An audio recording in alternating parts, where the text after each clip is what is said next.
1971ஆம் ஆண்டு நடைபெற்ற பொதுத் தேர்தலில் கழகம் பெற்ற மகத்தான வெற்றிக்கு இந்த முரசே முழங்கு என்ற பிரச்சார நாடகத்தின் பங்கு கணிசமாக இருந்தது என்பதை அன்றைய அரசியல் நிலையினை உணர்ந்தவர்கள் நன்கு அறிவார்கள். இந்த நாடகம் மக்கள் மத்தியில் பெரும் பாராட்டினை பெற்று வெற்றி நாடகமாக அமைந்தது. எனவே நாடகக் குழுவை சேர்ந்தவர்களுக்கு பாராட்டு விழா சென்னை திருவல்லிக்கேணி பகுதியில் உள்ள ஐசோஸில் உள்ள என்கேடி கலாமண்டபத்தில் நடந்தது.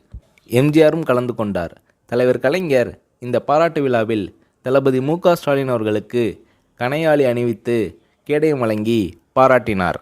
முரசே முழங்கு நாடகம் தமிழகம் முழுவதும் நடைபெற்று பெரும் பாராட்டுகள் பெற்றது. நாடகத்தில் தலைவர் கலைஞர் வேடமேற்று தளபதி பேசிய போது பார்த்து ரசித்த மக்களுக்கு புலிக்கு பிறந்தது பூனையாகுமா, மூக்காவை போல் இவரும் வருவார் என்றனர்.